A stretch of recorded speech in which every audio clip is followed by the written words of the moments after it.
Nega AQSh Eronga hujum qilish masalasida ikkilanmoqda? Chunki Eron Venesuela emas. Venesuelada bir yetakchini ag'darish bilan butun tizim bir kechada qulab tushdi. Eron boshqacha qurilgan, hokimiyat bitta shaxs qo'lida jamlanmagan.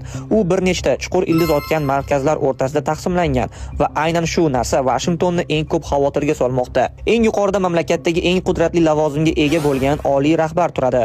Ammo hatto bu shaxs to'satdan yo'q qilingan taqdirda ham Eron tizimi tartibsizlikni oldini olishga moslashtirilgan. Bir nechta ehtimoliy vorislar allaqachon tayyorlab qo'yilgan. Keyingi pog'onada Islom inqilobi qo'riqchilari korpusi turadi. Bitta qo'mondonni nishonga olish Eroniy harbiy salohiyatini izdan chiqarmaydi. Buni yaqinda Isroil va Eron o'rtasidagi keskinlik paytida ko'rdik. Yuqori martabali shaxslar zarbaga uchradi, biroq Eronning raketa amaliyotlari to'xtamadi, aksincha kuchaydi. Ularning ortida esa ko'zga ko'rinmas, chuqur ildiz otgan va asimetrik urush borasida katta tajribaga ega razvedka tarmoqlari mavjud. Va nihoyat jamiyatning o'zi Eron tashqi tahdidni his qilganida siyosiy bo'linishlar qisqaradi, ko'cha namoyishlari susayadi, milliy birlik mustahkamlanadi. Washington balki bitta hal qiluvchi zarbani izlayotgandir, ammo Eronni qulatish qisqa kampaniya bo'lmaydi. Bu uzoq yillar davom etadigan mojaro, katta yo'qotishlar va butun mintaqaning alanga olishini anglatadi.